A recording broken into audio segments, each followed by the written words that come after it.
Well, it doesn't look like fracking is going to be coming to New York anytime soon. Chesapeake Energy has all but given up on drilling in the Empire State. They just walked away from a 2-year legal fight. Hollywood, of course, is partly to blame for all this. Why are all these Hollywood lefties with their socialist movies ignoring the facts by opposing fracking?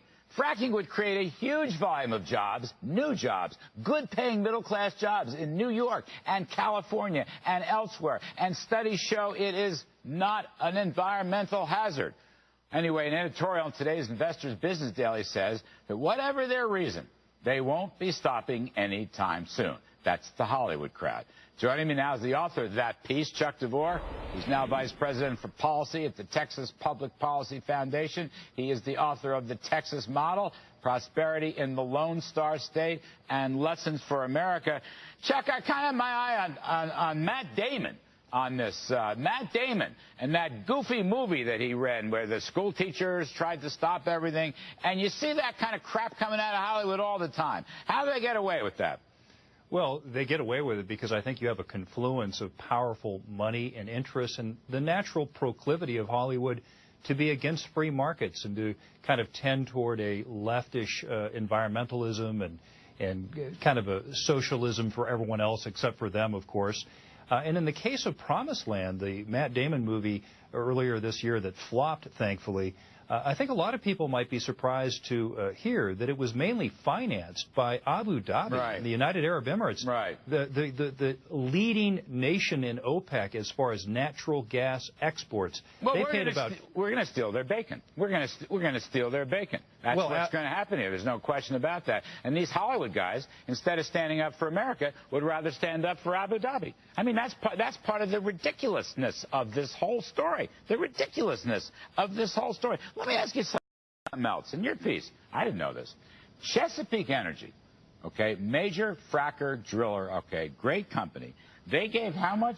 $26 million to the Sierra Club to attack coal plants and God knows what else. Chesapeake Energy trying to blame and bribe the Sierra Club. Do people know this? That's incredible. Yeah, that was a 4-year effort called Beyond Coal from about 2006 to 2010. And of course, when you shut down a coal plant, it's usually replaced by a natural gas-driven turbine power plant. So there's pretty much a 1-for-1 market share issue there. And so it probably made good business. Of course, the irony is once they were called on it and they stopped paying the Sierra Club immediately turned on Chesapeake and went after natural gas, too. Well, sure. We've had Michael Brune on this show many times. He's a very smart, clever chap. I'm not surprised. Ahmed, let me ask you what you think about this. We just had another study from the Department of Energy saying fracking is clean. Fracking does not cause water problems. And New York is hidebound. Governor Cuomo, who's done some good things, but not this. He's afraid to buck Robert F. Kennedy Jr. He's afraid to buck Yoko Ono. He's afraid to help upstate New York, which has been in a depression in 50 years. Why? Well, here's the thing. The truth is, as you pointed out, in Hollywood, their voices speak loud, and money speaks loud, too, whether it's coming from Image Nation, as you mentioned, in the Promised Land film or not. I think there's a lot, from my perspective, of controversy, a lot of speculation around fracking still. However, I think there's a lot of misinformation that's being put out there. For example, you know, these earthquakes and the tremors, some people are perhaps putting them out of proportion, saying that they're a lot worse than they actually are. In fact, in real life, it's just like drilling. But also, I think that you have issues around people who are trying to influence the way that America relies either on oil or gas from abroad. But natural gas is clean. But here's the thing. It's the solution. It's clean. It'll make us energy independent. But doesn't it depend geographically on where you do it? I mean, for example, in Qatar and in the United Arab Emirates, they have different technologies, and perhaps I could see how they don't want America to advance their innovative technologies in order to be more independent. That's their problem. That should not be our problem. Well, you know, it's the richest country in the world for a reason. That should not be Matt Damon's problem. Jimmy McLaughlin, let me go to you on this. Hollywood just... Here's it. They're stopping it in New York. They're all stopping it in California. There's a lot of shale formations in California, which hasn't done any drilling in decades and decades.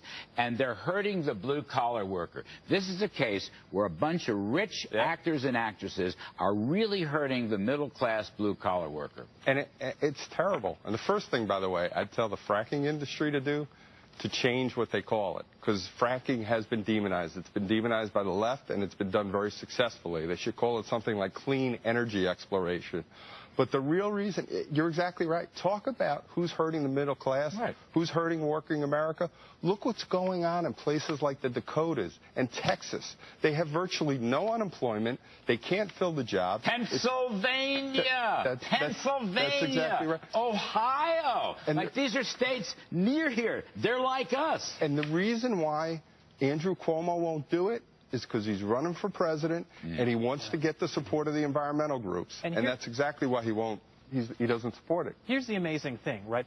The environmentalist left says they're the party of science and that the free marketeers are anti-science. And it's so remarkably hypocritical in this particular case because there is no scientific evidence that fracking does anything to pollute the water supply. That's the thing. Study after study. And yet they're claiming that it does, and they're misrepresenting the scientific data. Even the EPA says there's no evidence. Do you think Yoko Ono reads studies?